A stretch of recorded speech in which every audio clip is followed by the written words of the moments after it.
આજે ગઈકાલનો જે ઘટનાક્રમ હતો, સોશિયલ મીડિયા અને સમાચાર ચેનલોની અંદર અમે જોયું કે ઉત્તર ગુજરાતના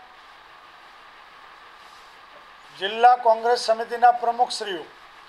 એમાંથી પાટણ જિલ્લાના માનનીય ગેમરભાઈ દેસાઈ પણ હતા, સાથે બનાસકાંઠાના એમપી બેન શ્રી જ્ઞાનીબેન, મહેસાણા જિલ્લા કોંગ્રેસ સમિતિના પ્રમુખ બળદેવજી ઠાકોર,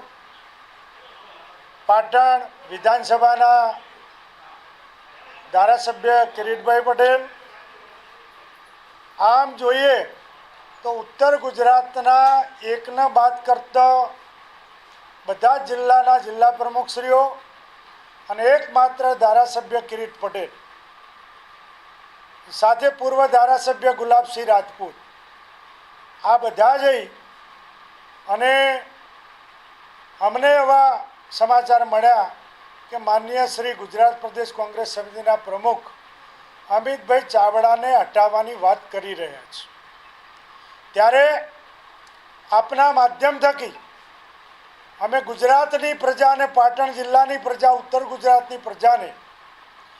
એ વાતથી માહિતગાર કરવા માગીએ છીએ કે લોકલ સ્થાનિક સ્વરાજ્યની ચૂંટણીઓની અંદર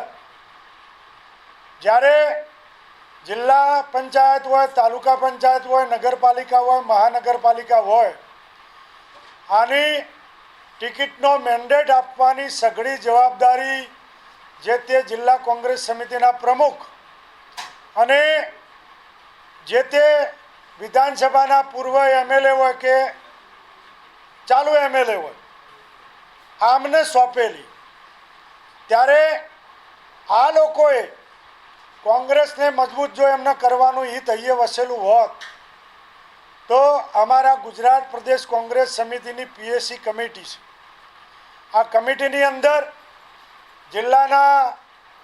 એમપી આવતા હોય, એક્સ એમપી આવતા હોય, એમએલએ આવતા હોય, એક્સ એમએલએ આવતા હોય, જિલ્લા કોંગ્રેસ સમિતિના પૂર્વ પ્રમુખશ્રીઓ આવતા હોય, સેલ્ફ ફ્રન્ટલ ડિપાર્ટમેન્ટના વડાઓ આવતા હોય. આવી મહત્ત્વની કમિટીની જ્યારે મિટિંગ થતી હોય છે ને એમાં નક્કી થતું હોય છે. પરંતુ આપના માધ્યમ થકી હું પાટણ જિલ્લાની અને ઉત્તર ગુજરાતની પ્રજાને જણાવવા માગું છું કે એવી એક પણ બેઠક પીએસસીની થઈ નહીં,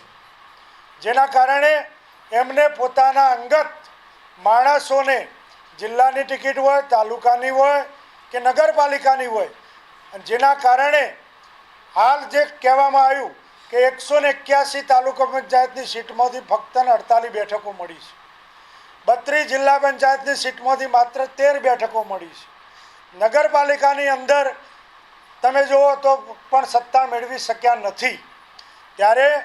આપના માધ્યમ થકી હું એ કહેવા માગું છું આ લોકોને કે જો તમને આટલી બધી પ્રદેશ કોંગ્રેસ સમિતિ દ્વારા તમને સત્તા આપવામાં આવી હોય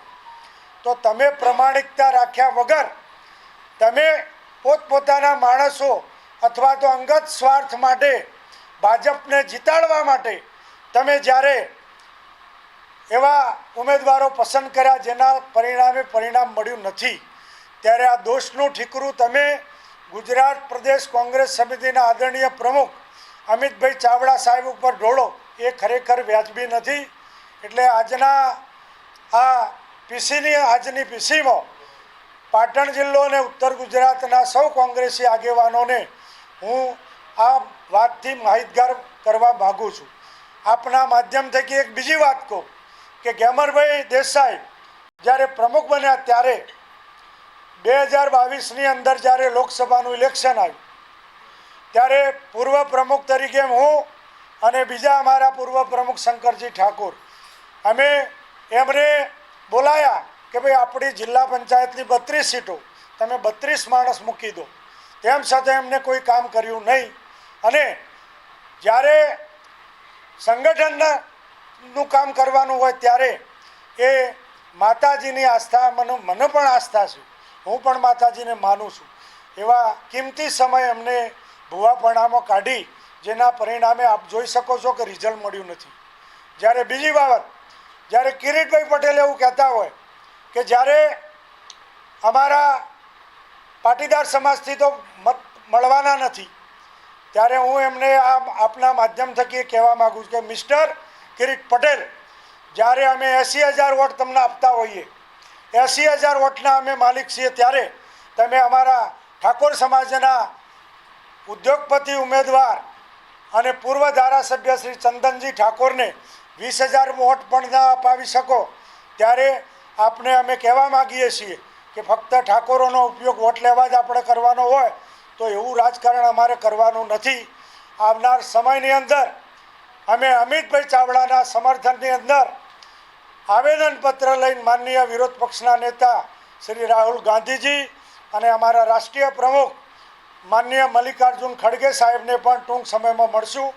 જેની આપના માધ્યમ થકી સૌને જાણ કરીએ છીએ.